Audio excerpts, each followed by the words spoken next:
भक्तजनों, माताओं, बहनों, सादर जय श्री कृष्ण। हमारे YouTube चैनल में आप सभी का बहुत बहुत स्वागत है।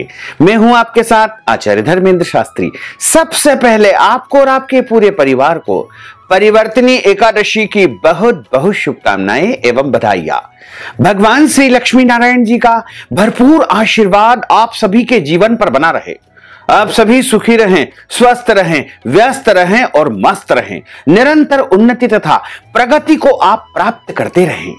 आज हम आपको भाद्रपद माह के शुक्ल पक्ष की परिवर्तनी एकादशी की कथा सुनाने जा रहे हैं। इस कथा को अंत तक जरूर सुनिएगा और कथा श्रवण करने के पश्चात अधिक से अधिक लोगों को शेयर भी करिएगा। प्रभु की 9 प्रकार की भक्ति बताई गई है, जिसे नवधा भक्ति कहा जाता है। उसमें से एक प्रकार की जो भक्ति होती है उसे श्रवणम कहा गया है, यानी भगवान की कथाओं का श्रवण करना, भगवान की महिमाओं का श्रवण करना एक प्रकार की भक्ति होती है।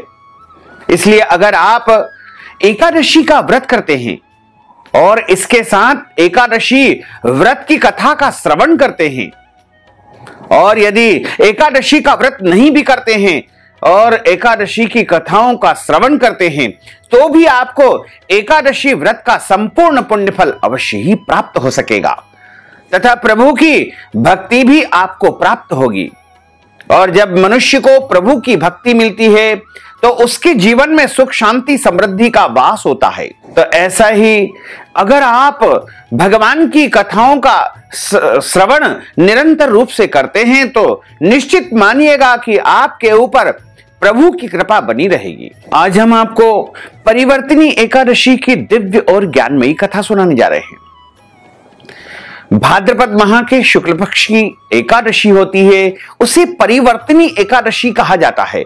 पद्मा एकादशी के नाम से भी जाना जाता है तथा इसे वामन एकादशी, दान एकादशी एवं जल झूलनी एकादशी के नाम से भी जाना जाता है।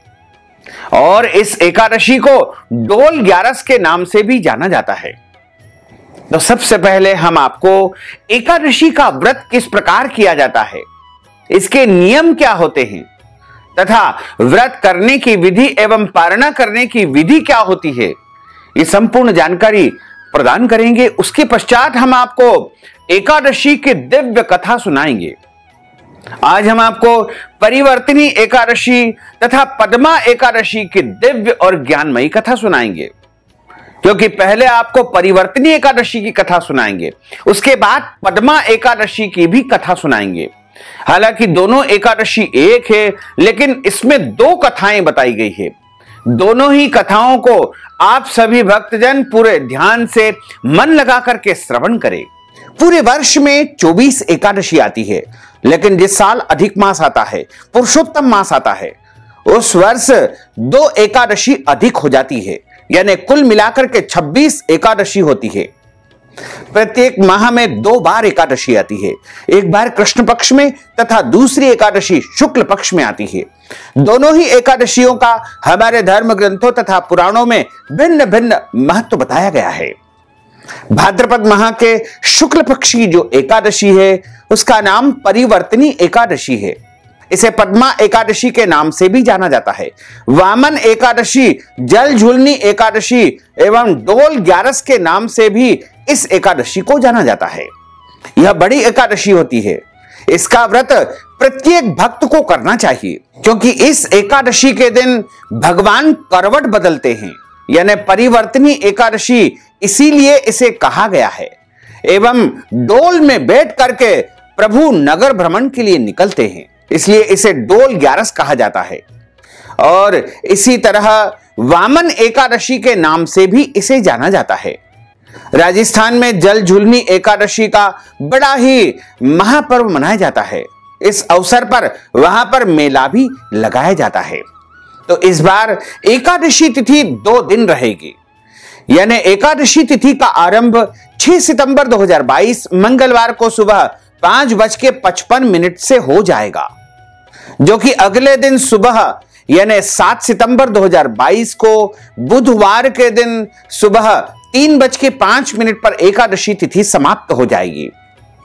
इस प्रकार जो उत्सव की एकादशी रहेगी, यानी परिवर्तनी एकादशी का जो उत्सव आपको मनाना है, या डोल 11 का उत्सव आपको मनाना है, डोल निकालना है, उन सभी कार्यों के लिए एवं जल झुलनी एकादशी का जो पर्व मनाया जाएगा, मेला लगाया जाएगा, उन सभी कार्यों के लिए 6 सितंबर 2022 मंगलवार को ही एकादशी मानी जाएगी।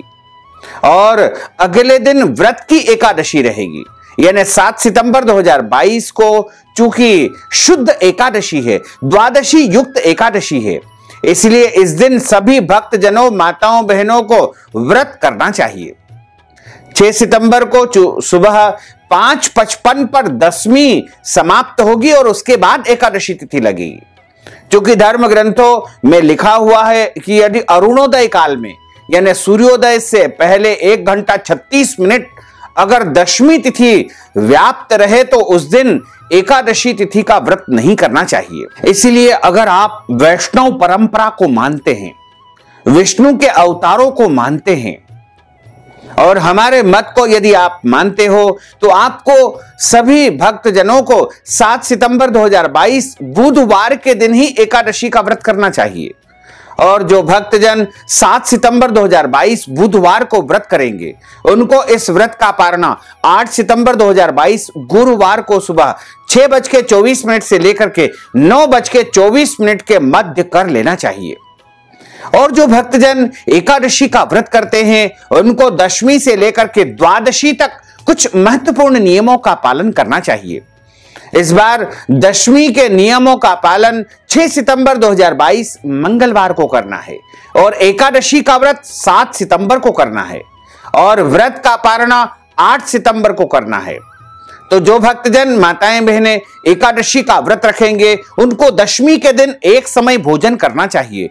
इस दिन पराय अन्न यानी दूसरे के घर का भोजन नहीं करना चाहिए। 10वीं के दिन लहसुन, प्याज, मांस, मदिरा, मसूर की दाल का उपयोग भोजन में नहीं करना चाहिए तथा 10वीं के दिन चावल नहीं खाना चाहिए। 10वीं के दिन शहद नहीं खाना चाहिए। 10वीं के दिन ब्रह्मचर्य व्रत का पालन अवश्य करना चाहिए। और इसी तरह आपको एकादशी के दिन यानी 7 सितंबर 2022 बुधवार को सुबह जल्दी उठना है। ब्रह्म मुहूर्त में 4:30 से लेकर के 5:30 के बीच में उठ करके स्नान कर लेवे, शुद्ध वस्त्र धारण करें। उसके बाद मस्तक पर तिलक अवश्य लगाएं। अपनी रुचि के अनुसार आपको तिलक अवश्य लगाना चाहिए। चंदन का तिलक लगाएं, रोली का तिलक लगाएं, कुमकुम का तिलक लगाएं। आप अपनी रुचि के अनुसार तिलक अवश्य धारण करें, पवित्र वस्त्र धारण करें और उसके बाद भगवान का पूजन अर्चन करें। नित्य का जो पूजन अर्चन आप करते हैं वो आपको करना चाहिए। और एकादशी के दिन भगवान का विशेष श्रृंगार किया जाता है। उनको मोर, मुकुट, माला, बांसुरी इत्यादि विशेष रूप से श्रृंगार में धराई जाती है। साथ ही एकादशी के दिन व्रत का संकल्प धारण करना चाहिए। जो भी भक्तजन, माताएं, बहनें एकादशी का व्रत करते हैं, चाहे वो निष्काम व्रत हो या सकाम व्रत हो। निष्काम व्रत का अर्थ होता है बिना किसी कामना के किए जाने वाले व्रत को निष्काम व्रत कहा जाता है। और सकाम व्रत का अर्थ होता है किसी भी कामना को लेकर के यदि व्रत किया है तो उसे सकाम व्रत कहा जाएगा। दोनों ही परिस्थिति में आपको संकल्प अवश्य धारण करना चाहिए। और जब हम संकल्प का धारण करते हैं तो उस समय भगवान के सामने एक शुद्ध और पवित्र आसन पर बैठ करके और जल का पात्र सामने रखें तथा अपने सामने पूजा की सामग्री जो आपने रखी है वो सब रख लीजिएगा। इसके अलावा संकल्प में सबसे महत्वपूर्ण वस्तु होती है, वो होती है पीला फूल होता है और अक्षत के स्थान पर जौ और तिल आप रख सकते हैं। दोनों में से कोई भी आपके पास उपलब्ध हो तो वो रख लीजिएगा, क्योंकि इस दिन पूजन पाठ में और किसी भी कार्य में चावल का उपयोग बिल्कुल नहीं किया जाता है। भोजन में भी चावल नहीं बनाना चाहिए। चाहे आपके घर में एकादशी का व्रत होता है या नहीं भी होता है, दोनों ही परिस्थिति में आपको अपने घर में, रसोई घर में चावल का उपयोग बिल्कुल नहीं करना चाहिए। पूजा घर में भी इस दिन चावल का उपयोग नहीं किया जाता है। संकल्प के लिए एक सुपारी की आपको व्यवस्था करना है, कुछ पैसे आपको संकल्प में रखना है और हाथ में मध्य भाग में जल रख करके आपको संकल्प जो है धारण करना है। हाथ की मुद्रा को इस प्रकार रखे, हाथ के मध्य भाग में पहले जल रखे, एक सुपारी रखे, जौ तिल रखे, पीला पुष्प रखे, कुछ दक्षिणा रखे। 3 बार भगवान विष्णु जी के नामों का उच्चारण आप कर लीजिएगा। ओम विष्णुवे नमः, ओम विष्णुवे नमः, ओम विष्णुवे नमः। ओम तिथिर्विष्णुस्तावारो नक्षत्रम विष्णुरेव च योगश्च करणम विष्णु सर्वं विष्णुमयं जगत। ओम विष्णुर्विष्णुर्विष्णु श्रीमद्भगवतो महापुरुषस्य विष्णुर आज्ञेयः प्रवर्तमानस्य अद्य श्री ब्रह्मणोन्हि द्वितीय प्रार्धे श्री श्वेतवारः कल्पे वैवस्वतमन्वन्तरे अष्टाविंशतितमे कलियुगे कलि प्रथम चरणे भूर्लोके भारतवर्षे भरतखंडे जम्बूद्वीपे आर्यावर्तान्तर्गत ब्रह्मवर्तैकदेशैः अवंतिकायां विशाला क्षेत्रे मध्य प्रदेशे भोपाल मंडलांतर्गत भोपाल नामनी नगरैः संवत् 2079 मासानां मासे पुण्य पवित्र मासे भाद्रपद मासे शुभैः शुक्ल पक्षैः एकादश्यायां पुण्यतिथ्योः तदुपरांत द्वादश्यायां पुण्यतिथ्योः बुद्धवासरान्वितायां अद्य दिवसैः उत्तराषाढ़ा दिवस नक्षत्रे मकर राशिस्ते श्री चंद्रैः सिंह राशिस्ते श्री सूर्यैः मीन राशिस्ते श्री देवराज गुरु शेषेषु ग्रहेषु यथा यथम राशि स्थान स्थितसु एवं ग्रह गुण गण विशेषण विशिष्टायाम शुभ पुण्य तिथोः। आप सभी बोलिएगा मम आत्मनः, अपने नाम तथा गोत्र का आप उच्चारण कर लीजिए। अगर आपको अपना गोत्र याद नहीं है तो अपना सरनेम भी आप बोल सकते हैं। श्रुति स्मृति पुराणोक्त वैदोक्त फल प्राप्त्यर्थम संकल्पित कामना संसिद्ध्यर्थम लोके सभायां राजद्वारे व्यापारे कृषि कार्ये सेवा कार्ये यश विजय लाभादि प्राप्त्यर्थम इह जन्मनि जन्मांतरे वा सकल दुरितोपशमनार्थम 10 विधि लक्ष्मी प्राप्त्यर्थम बहुविध लक्ष्मी प्राप्त्यर्थम सर्वविध लक्ष्मी प्राप्त्यर्थम अप्राप्त लक्ष्मी प्राप्त्यर्थम प्राप्त लक्ष्मौश्चिरकाल संरक्षणार्थम सकल मन इच्छित कामना संसिद्ध्यर्थम अद्य दिवसैः भाद्रपद मासैः शुक्ल पक्षैः परिवर्तिनी एकादश्यायां पद्मा एकादश्यायां व्रत भगवते श्री लक्ष्मी नारायण देवताः प्रीत्यर्थंच कर्माहं करिष्ये। इस प्रकार संकल्प प्रभु को समर्पण करके हाथ जोड़ करके प्रभु से प्रार्थना करें कि हे प्रभु, आज हम आपकी प्रसन्नता के लिए परिवर्तिनी एकादशी का व्रत करने जा रहे हैं। हमें इस एकादशी व्रत करने की पूरी शक्ति तथा सामर्थ्य आप प्रदान करें। इस प्रकार से आपका संकल्प करके एकादशी व्रत आरंभ हो जाएगा। एकादशी के दिन भगवान नारायण का ऋषिकेश स्वरूप का विशेष पूजन अर्चन किया जाता है। क्योंकि इस दिन वामन द्वादशी का पर्व भी है, इसलिए वामन भगवान का भी आप पूजन अर्चन करें। क्योंकि इस दिन वामन जयंती का पर्व मनाया जाएगा, यानी वामन भगवान का प्रागट्य उत्सव भी इस दिन मनाया जाएगा। तो इस दिन वामन जयंती का पर्व भी मनाया जाएगा। तो आप वामन भगवान का पूजन अर्चन करें। ऋषिकेश भगवान यानी विष्णु के स्वरूप नारायण का विशेष पूजन अर्चन करें। एक चौकी की स्थापना करके उसके ऊपर मध्य भाग में प्रभु को स्थापित करें। और यदि आपके पास में ठाकुर जी की बाल गोपाल जी के स्वरूप है, शालाग्राम जी के स्वरूप है, या फिर लक्ष्मी नारायण या राधा कृष्ण जी के स्वरूप है, या राम सीता के स्वरूप है, या फिर राधा कृष्ण या लक्ष्मी नारायण की आपके पास चित्र जी है, फोटो है, तो उनको स्थापित करें। और सामने की तरफ में गौरी गणेश की स्थापना करें और भगवान के सीधे हाथ की तरफ गेहूं की ढेरी रख करके उसके ऊपर तांबे का लोटा, आम के पत्ते और एक नारियल रख करके कलश की स्थापना करें तथा भगवान का इस दिन गौरी गणेश का पूजन करें और कलश का पूजन करें। भगवान नारायण के स्वरूप का पूजन करें। ठाकुर जी का, बाल गोपाल जी का विशेष पूजन अर्चन करें, उनको विशेष भोग लगाएं। भगवान को इस दिन दूध से बनी मिठाइयों का भोग लगाया जाता है। वैसे तो प्रभु का व्रत नहीं होता है। यदि आप भोजन या भोज्य पदार्थों का भी भोग प्रभु को लगा देंगे तो कोई दोष नहीं लगेगा, क्योंकि जगन्नाथपुरी में इस दिन भगवान को चावल का भोग लगाया जाता है। भगवान का व्रत नहीं होता है। व्रत तो भक्तों के लिए है, नियम सारे भक्तों के लिए है, प्रभु के लिए कोई नियम नहीं होते हैं। इसलिए आप प्रभु को शुद्ध और पवित्र सामग्री का भोग लगाएं और इसी तरह पूरी श्रद्धा और भक्ति के साथ में भगवान का पूजन अर्चन करें। एकादशी व्रत की कथा का श्रवण करें। कथा हमेशा किसी भी विद्वान ब्राह्मण के मुख से ही सुनना चाहिए, क्योंकि ब्रह्म वाक्य जनार्दन। जब आप ब्राह्मण के मुख से कथा का श्रवण करेंगे तो भगवान नारायण ने जनार्दन के मुख से आपको कथा श्रवण करने का पुण्य फल प्राप्त होगा। कथा सुनने के बाद में ब्राह्मण को यथाशक्ति अपने सामर्थ्य के अनुसार द्रव्य दक्षिणा यानी दान दक्षिणा अवश्य प्रदान करना चाहिए। ब्राह्मण को आप चाहें तो फलाहार भी करवा सकते हैं और अगले दिन यानी जब आप व्रत का पारणा करें उस दिन पारणा के निमित्त उनको ब्राह्मण भोजन भी करवाना चाहिए। गौदान वस्त्रदान देने का भी इस दिन विशेष पुण्य फल माना जाता है। और एकादशी के दिन किसी भी मनुष्य को दाढ़ी कटिंग नहीं करवाना चाहिए, शेविंग नहीं करवाना चाहिए। शरीर के अंग के कोई भी बाल काटना अथवा कटवाना वर्जित माना जाता है। एकादशी के दिन नाखून नहीं काटना चाहिए और एकादशी के दिन तुलसी पत्र का जो है विशेष रूप से पूजन अर्चन करना चाहिए। तुलसी जी के यहां दीपक भी लगाना चाहिए। और चूंकि एकादशी के दिन वैसे तो हमारे कई उसमें बताया गया है कि तुलसी पत्र नहीं तोड़ना चाहिए, लेकिन इस प्रकार से यदि आप तुलसी पत्र के बिना प्रभु का पूजन अर्चन करेंगे तो वो अधूरी पूजन अर्चन मानी जाएगी। तो आप एक दिन पहले ही तुलसी जी तोड़ करके रख लीजिएगा। यदि किसी कारणवश आप तुलसी जी नहीं तोड़ पाए हैं तो आप भगवान से आज्ञा लेकर के, तुलसी जी से आज्ञा लेकर के तुलसी जी के पत्ते आप तोड़ सकते हैं, कोई दोष नहीं लगेगा। और इस दिन गौ माता का पूजन करें, गौ माता को रोटी खिलाएं, गौ माता को चारा खिलाएं और गौशाला में भी इस दिन दान पुण्य करना चाहिए। एकादशी के दिन किसी भी जरूरतमंद भिखारी या मांगने वाले को घर से खाली हाथ नहीं लौटाना चाहिए। अपनी श्रद्धा भक्ति और हैसियत के अनुसार कुछ न कुछ दान पुण्य उनको अवश्य ही करना चाहिए।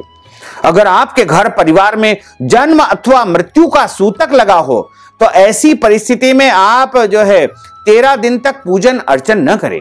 13 दिन के बाद ही आपको पूजन अर्चन करना चाहिए। यदि एकादशी के दिन आपके घर में जन्म अथवा मृत्यु का सूतक लग जाता है तो ऐसी परिस्थिति में आप व्रत तो करें, व्रत के सभी नियमों का भी पालन करें, लेकिन भगवान का स्पर्श और भगवान का पूजन अर्चन सूतक में 13 दिन तक नहीं करना चाहिए। साथ ही जो माताएं बहनें रजस्वला अवस्था यानी मासिक धर्म या पीरियड में यदि एकादशी के दिन आ जाती है तो उनको भी व्रत अवश्य करना चाहिए, व्रत के नियमों का भी पालन करना चाहिए, लेकिन भगवान का स्पर्श तथा पूजन इस दिन उनको बिल्कुल नहीं करना चाहिए, क्योंकि मासिक धर्म या पीरियड की अवस्था में 7 दिनों तक निरंतर पूजन अर्चन वर्जित माना गया है। 7वें दिन का स्नान करने के बाद ही माताओं बहनों को भगवान का स्पर्श और पूजन आदि कर्म करना चाहिए। साथ ही यदि कोई गर्भवती माताएं बहनें एकादशी का व्रत करना चाहती है तो अपने बच्चे की सुरक्षा को ध्यान में रखते हुए अच्छी प्रकार से फलाहार करके ही उनको व्रत करना चाहिए। एकादशी के दिन घर में लहसुन, प्याज, मांस, मदिरा, मसूर की दाल का उपयोग नहीं करना चाहिए तथा इस दिन चावल का उपयोग भी अपने रसोई घर में भोजनशाला में बिल्कुल नहीं करना चाहिए। इस दिन शुद्ध और सात्विक फलाहार का निर्माण ही आपको करना चाहिए। सबसे श्रेष्ठ फलाहार यदि कोई माना जाता है तो वो फल माने जाते हैं। इसके अलावा दूध या दूध से बनी सामग्री सर्वोत्तम फलाहार मानी गई है। और आपके घर परिवार में अन्य जो भी शुद्ध फलाहारी सामग्री आप बनाते हैं वह आप उपयोग कर सकते हैं, लेकिन ध्यान रखें कभी भी फलाहार में हल्दी का उपयोग नहीं करना चाहिए। इसी के साथ जो भी फलाहार की सामग्री आप निर्माण करते हैं उसको बिना भगवान को भोग लगाए आपको स्वीकार नहीं करना चाहिए, क्योंकि कभी भी असमर्पित वस्तु का उपयोग भक्तों को, वैष्णवों को नहीं करना चाहिए। प्रभु को समर्पण करने के बाद जो वस्तु हम ग्रहण करते हैं वह प्रसाद हो जाती है। इसलिए प्रभु को पहले उस वस्तु को समर्पित करें, उसके बाद प्रसाद रूप में भक्तजन, वैष्णवजन उसको ग्रहण करेंगे तो किसी भी प्रकार का कोई दोष नहीं लगेगा। एकादशी के दिन पेड़ पौधों को काटना छांटना वर्जित माना जाता है, लेकिन आप प्रभु की सेवा के लिए, भगवान की पूजा के लिए पुष्प तोड़ सकते हैं। पुष्प तोड़ने का कोई भी दोष नहीं माना जाता है। एकादशी के दिन में सोना वर्जित माना जाता है। एकादशी के दिन चारपाई यानी पलंग पर सोना भी वर्जित माना गया है। पृथ्वी पर शयन करने का सबसे अधिक पुण्य होता है, लेकिन किसी कारणवश यदि आप पृथ्वी पर शयन नहीं कर सकते हैं तो कोई दोष नहीं है, प्रभु से आप क्षमा याचना कर लीजिएगा। रात्रि के समय जागरण किया जाता है। पूरी रात भजन और कीर्तन करने का विशेष विधान माना गया है। साथ ही एकादशी के दिन कोई भी गलत, अनैतिक या पाप कर्म बिल्कुल नहीं करना चाहिए, क्योंकि हमारे शास्त्रों में 3 प्रकार के पाप बताए गए हैं। कायिक, वाचिक और मानसिक। कायिक का अर्थ होता है शरीर के द्वारा किए जाने वाले पाप को कायिक पाप कहा गया है, और वाचिक का अर्थ होता है वाणी के द्वारा, यानी शब्दों के द्वारा यदि हम किसी को गलत शब्द बोलते हैं उसको भी पाप माना जाता है। और इसी तरह तीसरा पाप मानसिक पाप माना गया है। मानसिक का अर्थ होता है मन से यानी विचार से यदि हम गलत विचार करते हैं तो भी हमें पाप लगता है। इसलिए एकादशी के दिन आपको शरीर से, मन से, वाणी से, तन से किसी भी प्रकार से कोई पाप नहीं करना चाहिए। जितना हो सके इस दिन अधिक से अधिक प्रभु के नामों का स्मरण करे, अच्छे कर्म करे, परोपकारी कार्य करे, दान करे, पुण्य करे, भगवान का भजन करे, भगवान का कीर्तन करे, प्रभु की सेवा करे। क्योंकि प्रभु का सबसे पुण्यदायी दिन यदि कोई होता है तो वो एकादशी का दिन होता है। और इस दिन प्रभु को अधिक से अधिक लाड लड़ावे। रात्रि के समय भजन कीर्तन करके रात्रि जागरण करने का विशेष विधान बताया गया है।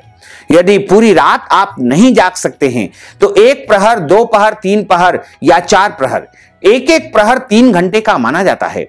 जितना हो सके आप एकादशी की रात्रि में जागरण करें और पूरी श्रद्धा और भक्ति के साथ में ब्रह्मचर्य व्रत का पालन करते हुए आपको एकादशी व्रत के सभी नियमों का पालन करना चाहिए।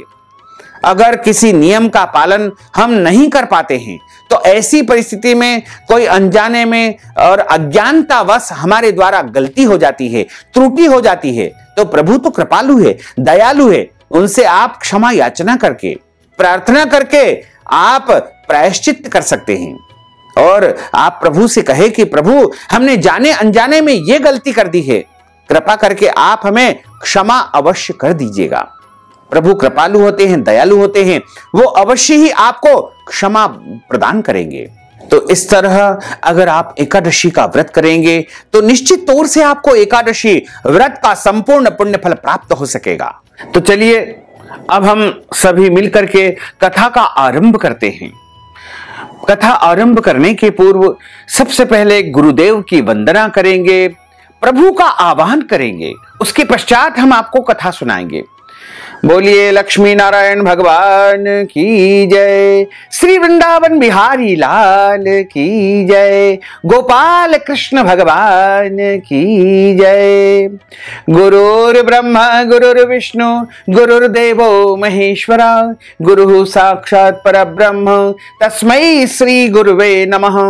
श्री अखंड मंडलाकारं व्याप्तं येन चराचरं तत्पदं दर्शितं येन तस्मै श्री गुरुवे नमः। कृष्णाय वासुदेवाय हरये परमात्मने प्रणतः क्लेशनाशाय गोविंदाय नमो नमः।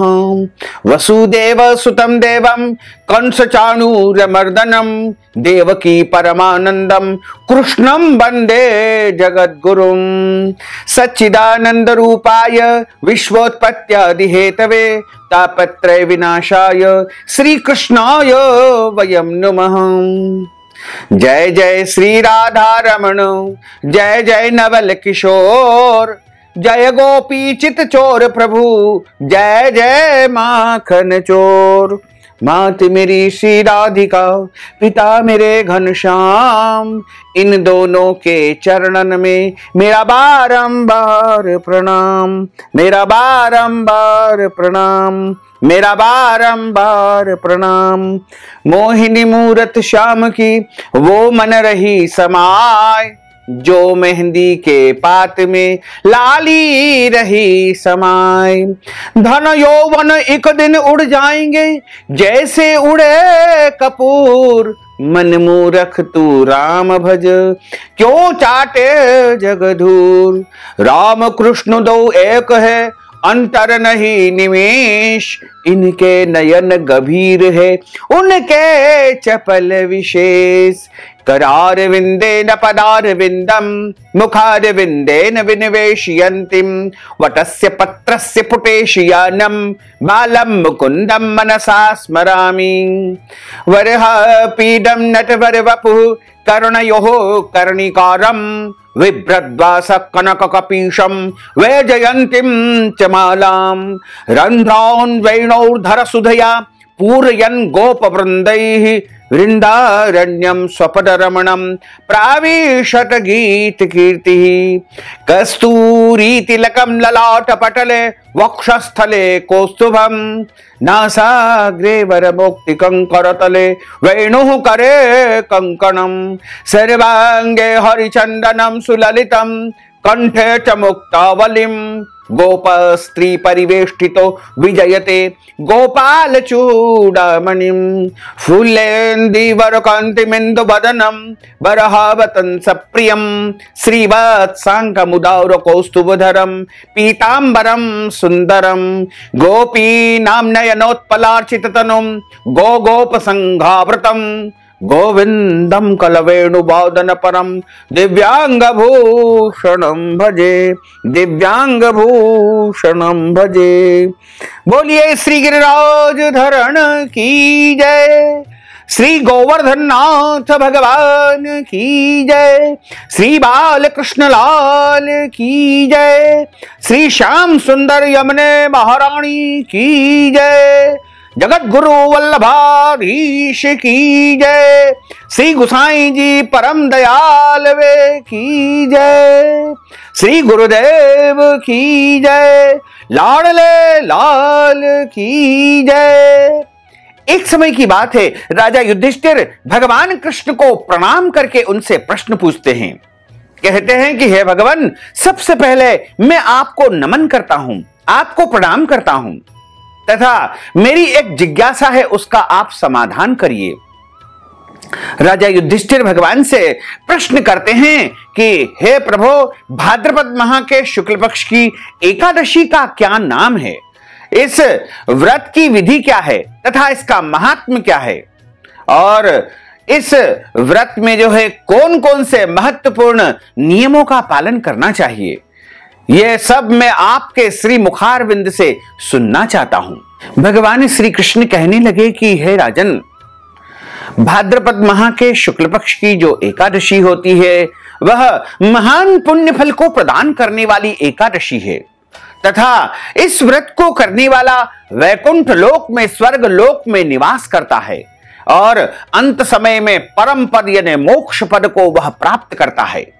यह एकादशी मनुष्य के जीवन के जन्म जन्मांतर के समस्त पापों को जड़ मूल से नष्ट करने वाली एकादशी है, और इस एकादशी को परिवर्तनी एकादशी कहा जाता है, वामन एकादशी कहा जाता है, पद्मा एकादशी कहा जाता है, तथा इसे दान एकादशी एवं जल झूलनी एकादशी के नाम से भी जाना जाता है, तथा इस एकादशी को डोल ग्यारस के नाम से भी जाना जाता है, और इस एकादशी को जयंती एकादशी भी कहा जाता है। और धर्म ग्रंथों और पुराणों में लिखा हुआ है कि इस एकादशी का व्रत करने से मनुष्य को कई वाजपेय यज्ञ करने का फल प्राप्त होता है, और पापियों का बड़ा से बड़ा पाप नष्ट करने वाली कोई एकादशी है तो वह परिवर्तनी एकादशी है। भगवान कहते हैं कि जो मनुष्य इस एकादशी के दिन मैरी यानी वामन रूप की पूजा करता है उससे तीनों लोग पूज्य हो जाते हैं। अतः मनुष्य को यदि धर्म, अर्थ, काम और मोक्ष की इच्छा है तो इस एकादशी का व्रत उसको अवश्य ही करना चाहिए। भगवान कहते हैं कि जो कमल नयन भगवान का कमल से पूजन करते हैं वे अवश्य भगवान का सायुज्य यानी उनका समीप प्राप्त करते हैं। जिसने भाद्रपद माह के शुक्ल पक्ष की एकादशी का व्रत किया है तथा पूजन किया है उसने ब्रह्मा, विष्णु, महेश सहित तीनों लोकों का पूजन किया है। अतः हरिवासर अर्थात एकादशी का व्रत अवश्य करना चाहिए। इस दिन भगवान करवट लेते हैं, इसलिए इस एकादशी को परिवर्तनी एकादशी के नाम से जाना जाता है। भगवान के इस प्रकार के मधुर वचन को सुनकर के राजा युधिष्ठिर बोले कि हे भगवान, मुझे अति संदेह हो रहा है कि आप किस प्रकार सोते हैं और किस प्रकार करवट लेते हैं, तथा किस तरह राजा बलि को बांधा और वामन रूप रख करके आपने क्या क्या लीलाएं की थी। चातुर्मास के व्रत की विधि क्या है तथा आपके शयन करने पर मनुष्य का क्या कर्तव्य होता है। आपके श्री मुखारविंद से मैं विस्तार पूर्वक यह ज्ञान प्राप्त करना चाहता हूं। भगवान श्री कृष्ण कहने लगे कि हे राजन, अब आप सब पापों को नष्ट करने वाली एकादशी की इस कथा का श्रवण करें। एक समय की बात है, त्रेता युग चल रहा था और त्रेता युग में महाबलशाली एक दैत्य था। वह दैत्यों का राजा था और उसका नाम राजा बलि था। हालांकि वह राक्षस कुल में उत्पन्न हुआ था, लेकिन मेरा वह परम भक्त था।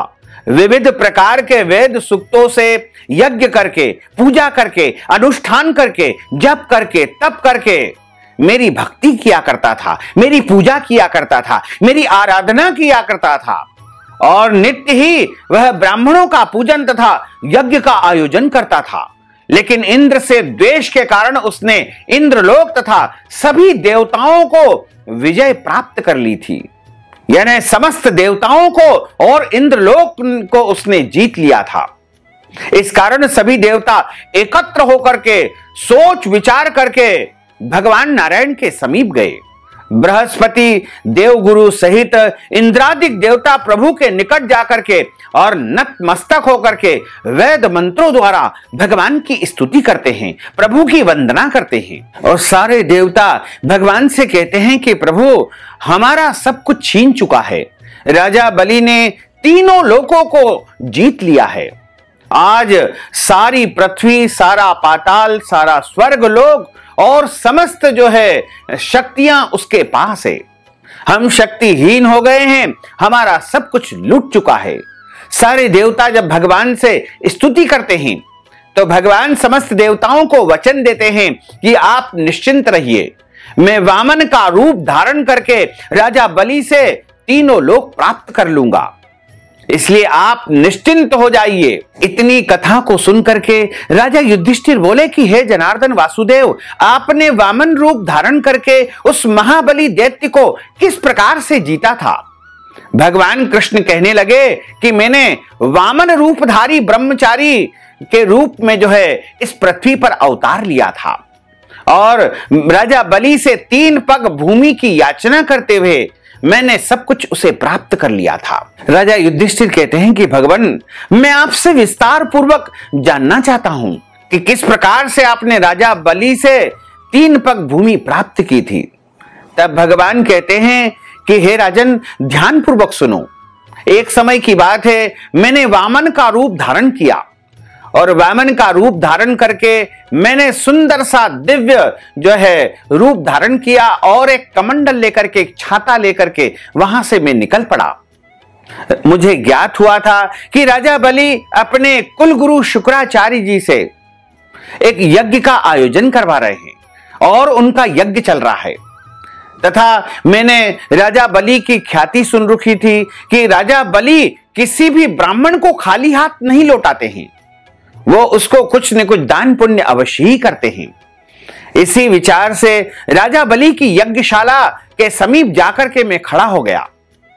यज्ञ उसका चल रहा है। उसने देखा कि आज मेरे यहां पर एक सुंदर बालक ब्रह्मचारी के रूप में आए हैं। वह बड़ा प्रसन्न हो गया और यज्ञशाला के द्वार पर जाकर के उसने ब्रह्मचारी जी प्रणाम इस प्रकार कहा और कहा कि आप अंदर आकर के आसन पर विराजित हो जाइए। तब मैंने जो है उसके निवेदन को स्वीकार करते हुए कहा कि राजन, मैं अवश्य ही आपके आतिथ्य को स्वीकार करूंगा।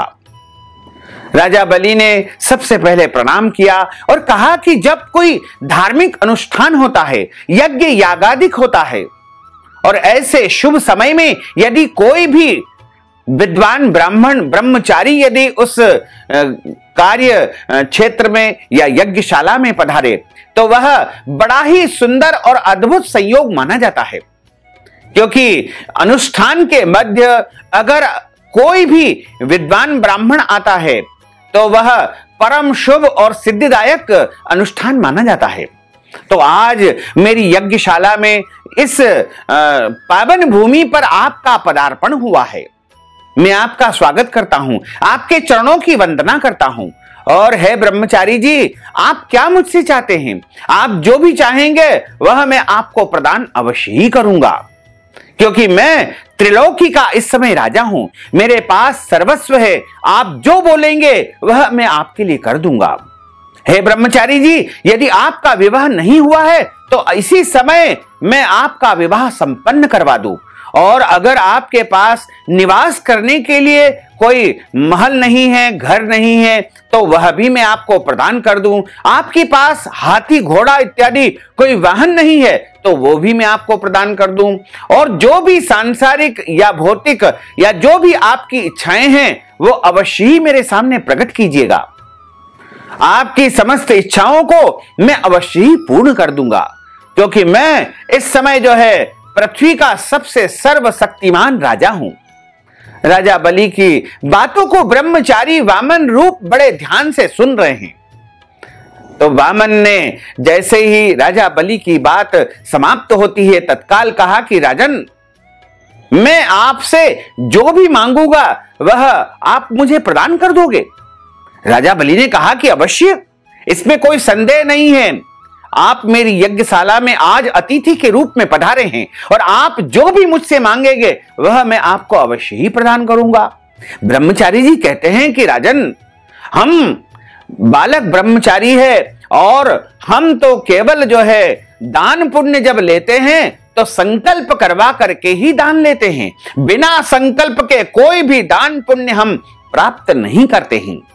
इसलिए अगर आप वचन देते हैं कि हम जो भी आपसे मांगेंगे वह आप हमें प्रदान करेंगे, तो राजा बलि ने कहा कि ब्रह्मचारी जी, मैं आपको वचन देता हूं, आप संकल्प करवा लीजिए, आप जो भी मुझसे मांगेंगे मैं अवश्य ही आपको प्रदान करूंगा। तब ब्रह्मचारी जी ने कहा कि हाथ में आप जल रख लीजिए और हम संकल्प उच्चारित कर देते हैं। तब शुक्राचार्य जी को मन ही मन संशय हो गया कि ये तो साक्षात जो है नारायण है, इनके अलावा कोई और हो ही नहीं सकते हैं, क्योंकि आज राजा बलि से छल करने के लिए स्वयं नारायण ही यहां पर पधारे हैं। शुक्राचार्य जी को जैसे ही शंका हुई तो राजा बलि को उन्होंने इशारा किया, संकेत दिया कि राजन, ये कोई और नहीं, ये साक्षात नारायण है और आज तुम्हें छल करने के लिए छलिया के रूप में यहां पर आए हुए हैं। मैं इनकी माया को समझता हूं, ये इसी प्रकार से छल कपट करके जो है अपने शत्रु को पराजित कर देते हैं, तो आज तुम्हें पराजित करने आए हैं। राजा बलि ने शुक्राचार्य जी महाराज से कहा कि महाराज, मैं क्षत्रिय हूं और मैंने इनको वचन दे दिया है, जब मैं अपना वचन पूर्ण कर लूंगा तभी जो है मैं निश्चिंत हो जाऊंगा, और मैं आज ये जो भी मांगेंगे इनको मैं अवश्य ही दान में दूंगा। तब राजा बलि ने निश्चय कर लिया। शुक्राचार्य जी को मन में संशय हुआ और जिस कमंडल में जल रखा हुआ था, जिसके माध्यम से जल राजा बलि संकल्प के रूप में लेने जा रहे थे, उस कमंडल की तूती में जाकर के शुक्राचार्य जी बैठ जाते हैं और उस कमंडल की तूती से जल आने से रोक देते हैं। तब वामन रूप भगवान ने देखा कि इसमें जो है अंदर शुक्राचार्य जी सूक्ष्म रूप धारण करके बैठ गए हैं। उन्होंने अपने कुशा का तिनका उठाया और उसमें देखा कि इसकी तूती में जरूर कोई कचरा फंस गया है। इस भाव से उन्होंने कुशा उसके अंदर डाली तो वह कुशा सीधी जो है शुक्राचार्य जी की आंख में लग गई और शुक्राचार्य जी एक आंख से काणे हो गए। घबरा करके बाहर निकल के भागे और तुरंत ही उस तूती से जल आ गया। राजा बलि ने हाथ में जल लिया और वामन भगवान ने, ब्रह्मचारी ने संकल्प का उच्चारण कर लिया और कहा कि त्रीणी पदानी भूमि, इस प्रकार 3 पग भूमि दान करने का संकल्प आपको प्रदान करता हूं। 3 पग भूमि दान करने का संकल्प राजा बलि ने ब्रह्मचारी वामन स्वरूप को दे दिया और कहा कि ब्रह्मचारी जी, आप जहां पर चाहे, यानी संपूर्ण पृथ्वी पर, संपूर्ण पाताल में, संपूर्ण आकाश में, तीनों लोकों का मैं राजा हूं, आपको जहां पर भी 3 पग भूमि चाहिए वहां से आप ले लीजिए। तो राजा बलि से जो है देखते हैं और उसके बाद वामन भगवान अपना स्वरूप के विस्तार को कर लेते हैं, अपना रूप वह बड़ा बना लेते हैं। भगवान कृष्ण कहते हैं कि मैंने वामन रूप ब्रह्मचारी बलि से 3 पग भूमि प्राप्त कर ली और कहा कि राजन, अब मैं अपनी 3 पग भूमि को प्राप्त करूंगा। राजा बलि ने इसे तुच्छ याचना समझ करके 3 पग भूमि का संकल्प प्रदान किया। और भगवान कहते हैं कि मैंने त्रिविक्रम रूप को बढ़ा करके यहां तक कि भूलोक में पांव नाप लिया और भूअर लोक में अपनी जंघा को फैला दिया, स्वर्ग लोक में कमर अपनी फैला दी और महलोक में पेट को फैला दिया, जनलोक में हृदय रख दिया, यमलोक में कंठ को स्थापित कर दिया, सत्यलोक में मुख को स्थापित कर दिया और उसके ऊपर जो है सारा मैंने अपने स्वरूप को स्थापित कर दिया। इस प्रकार सूर्य, चंद्रमा आदि सब ग्रह, गण, योग, नक्षत्र, इंद्रादिक तथा समस्त राजा और समस्त देवता और नागगण ने विविध प्रकार के वेद सूक्तों से भगवान की प्रार्थना की और मैंने 2 पग में जो है संपूर्ण ब्रह्मांड को, पृथ्वी को, आकाश को, पाताल को, सब कुछ नाप लिया। और राजा बलि से कहा कि राजन, अभी तो जो है 2 पग भूमि हुई है, अब बताओ तीसरा पग कहां पर रखूं, क्योंकि मैंने 2 पग में ही संपूर्ण ब्रह्मांड को, पृथ्वी को, आकाश को, पाताल को सब कुछ नाप लिया है। अब तुम बताओ कि तीसरा पग भूमि दान कहां से दोगे, अब तुम्हारे पास कुछ नहीं बचा है। तब राजा बलि ने अपने मस्तक को प्रभु के सामने झुका लिया और प्रभु ने जो है अपना पैर राजा बलि के ऊपर रख दिया, जिसे वचन दिया कि जाओ राजन, अब से तुम जो है पाताल में चले जाओ। और फिर उसकी विनती और नम्रता को देख करके मैंने कहा कि बलि, मैं सदैव तुम्हारे निकट रहूंगा। और विरोचन पुत्र बलि से कहने पर भाद्रपद शुक्ल पक्ष की एकादशी के दिन पाताल लोक में राजा बलि के महल में मेरी मूर्ति की स्थापना की गई। इस प्रकार दूसरी क्षीर सागर में शेषनाग के पृष्ठ पर हुई। हे राजन, इस एकादशी को भगवान शयन करते हुए करवट लेते हैं, इसलिए इसे परिवर्तनी एकादशी कहा गया है। राजा बलि को उसी दिन से भगवान नारायण ने पाताल लोक का राजा बना दिया तथा समस्त देवताओं को पुनः स्वर्ग प्रदान किया। और इस प्रकार जो है परिवर्तनी एकादशी के दिन भगवान करवट लेते हैं, इसलिए इसे परिवर्तनी एकादशी कहा जाता है। इसलिए तीनों लोकों के स्वामी भगवान विष्णु का इस दिन पूजन अर्चन करना चाहिए। इस दिन तांबा, चांदी, चावल और दही का दान करना बहुत ही पुण्यदायी माना जाता है तथा रात्रि के समय जागरण अवश्य करना चाहिए। जो विधि पूर्वक इस एकादशी का व्रत करते हैं वे समस्त पापों से मुक्त होकर के स्वर्ग में जाकर के चंद्रमा के समान प्रकाशित होते हैं और यश पाते हैं। जो पाप नाशक इस व्रत को करता है उसको जीवन में सुख, शांति, समृद्धि की प्राप्ति होती है तथा धर्म, अर्थ, काम और मोक्ष की प्राप्ति होती है और उस मनुष्य को हजारों अश्वमेध यज्ञ करने का पुण्य फल अवश्य ही प्राप्त होता है। राजा युधिष्ठिर भगवान श्री कृष्ण को प्रणाम करके पुनः प्रश्न करते हैं कि हे प्रभु, इस एकादशी का नाम पद्मा एकादशी क्यों पड़ा और इसे पद्मा एकादशी क्यों कहा जाता है?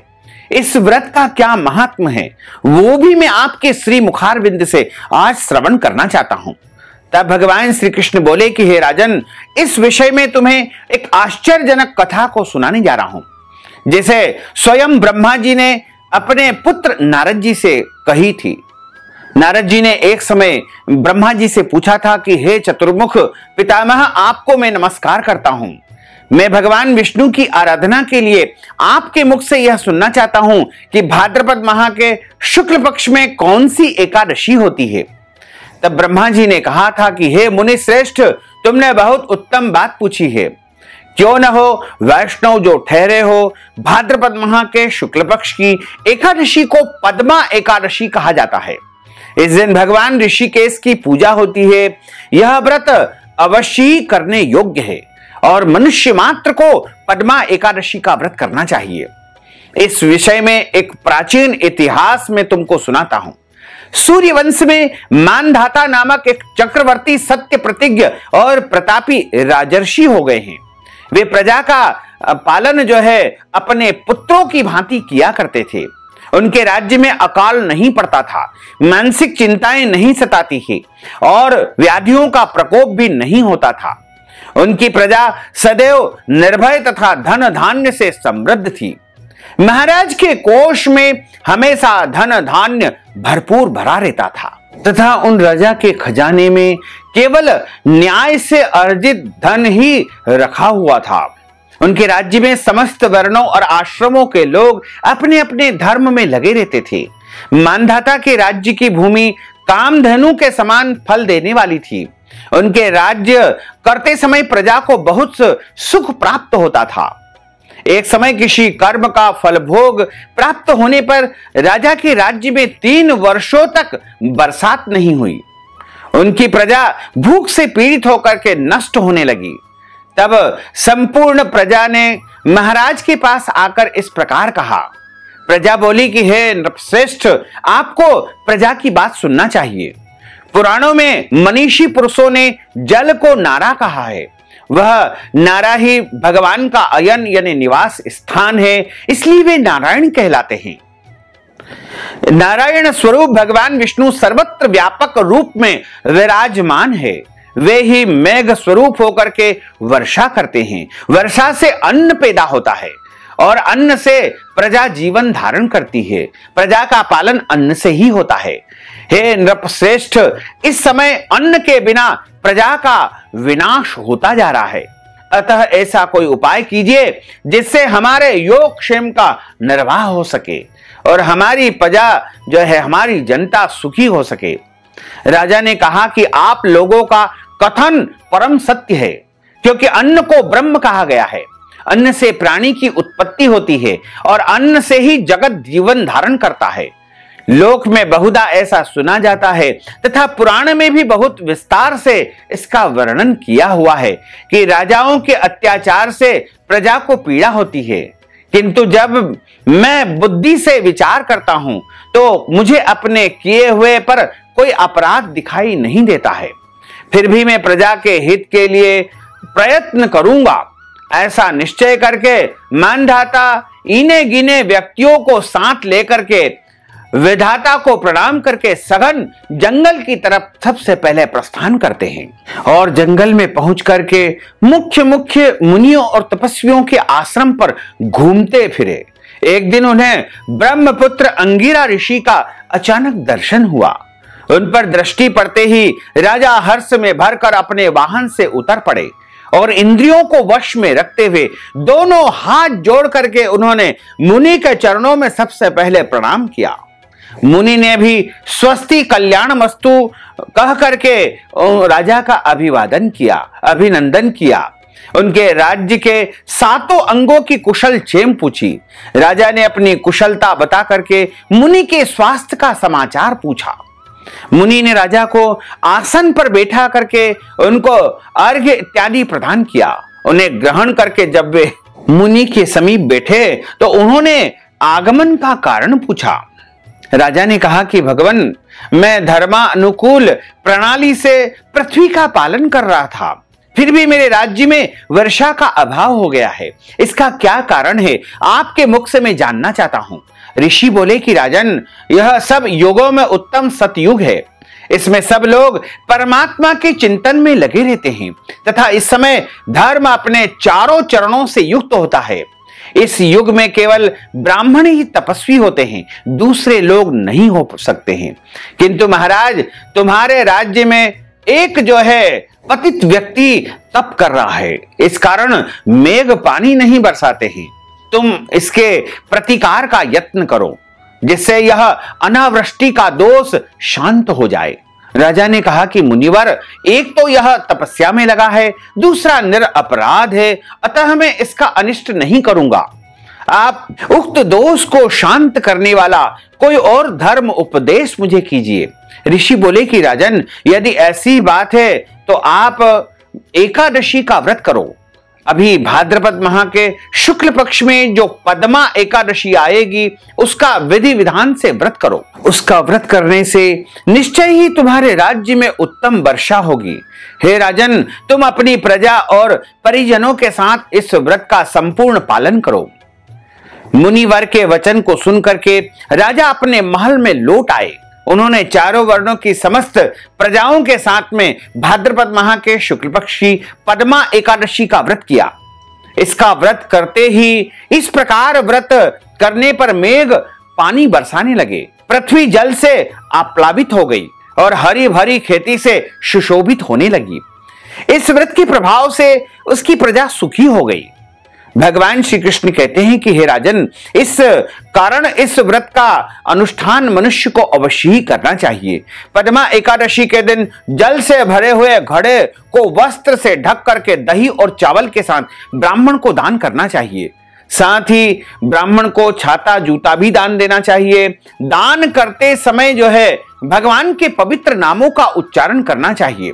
नमो नमस्ते गोविंद बुध श्रवण संज्ञक अघोघ संख्यं कृत्वा सर्वसौख्य प्रदो भव भुक्ति मुक्ति प्रदश्चैव लोकानां सुखदायकः। कहा गया है कि बुधवार और श्रवण नक्षत्र के योग से युक्त द्वादशी के दिन बुध श्रवण नाम धारण करने वाले भगवान गोविंद आपको नमस्कार है, आपको प्रणाम है।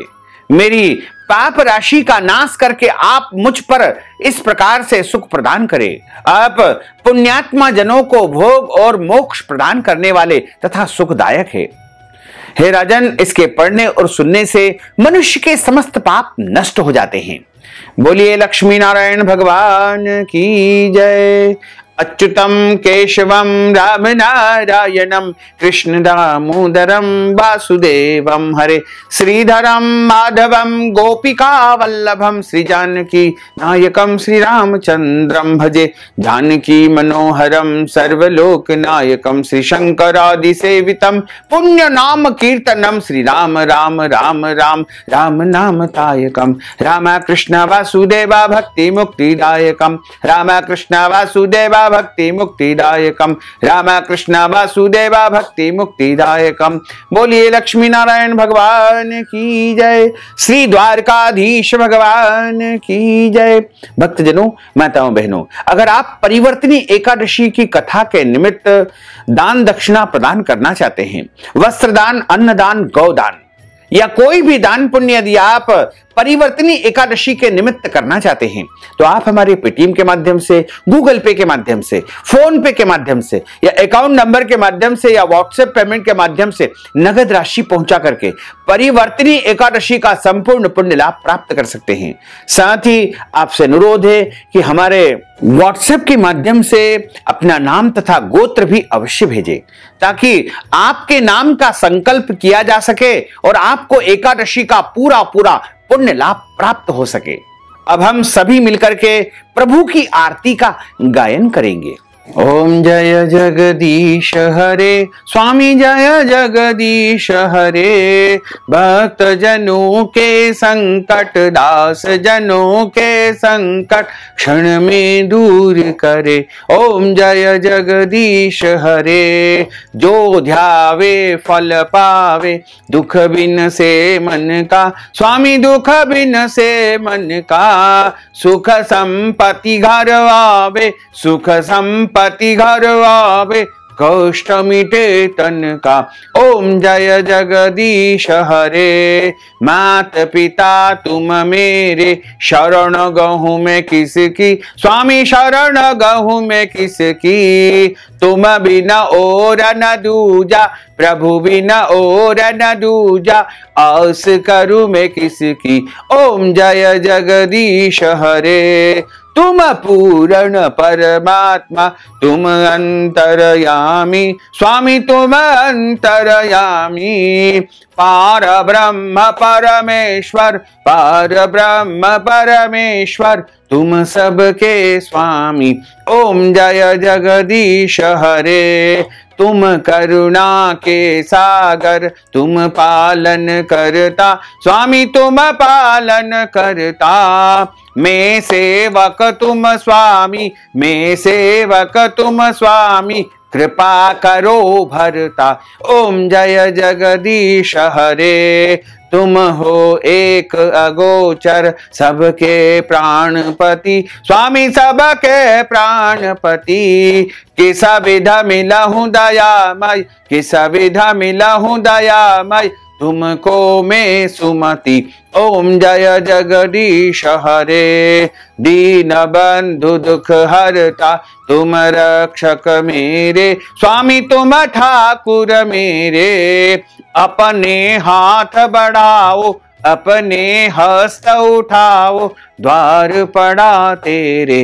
ओम जय जगदीश हरे, विषय विकार मिटाओ, पाप हरो देवा, स्वामी पाप हरो देवा। श्रद्धा भक्ति बढ़ाओ, श्रद्धा प्रेम बढ़ाओ, संतन की सेवा। ओम जय जगदीश हरे, तन मन धन सब कुछ है तेरा, स्वामी सब कुछ है तेरा। तेरा तुझको अर्पण, प्रभु जी को अर्पण, क्या लागे मेरा। ओम जय जगदीश हरे, पूर्ण ब्रह्म की आरती जो कोई नर गावे, स्वामी जो कोई नर गावे। कहत शिवानंद स्वामी, जपत हरा हर स्वामी, मन वांछित फल पावे। ओम जय जगदीश हरे, जय जगदीश हरे, प्रभु जय जगदीश हरे, मोहन जय जगदीश हरे। भक्त जनों के संकट, दास जनों के संकट, बंसी वाला दूर करे। ओम जय जगदीश हरे। बोलिए श्री लक्ष्मी नारायण भगवान की जय, श्री वृंदावन बिहारी लाल की जय, गोपाल कृष्ण भगवान की जय। धर्म की जय हो, अधर्म का नाश हो, प्राणियों में सद्भावना हो, विश्व का कल्याण हो, सनातन धर्म की जय हो, गौ माता की जय हो, नगर बस्ती की जय हो, आज के आनंद की जय हो, कल के आनंद की जय हो, परसों के आनंद की जय हो, बरसों बरसों के आनंद की जय हो। ओम नमः पार्वती पते, हर हर महादेव हर।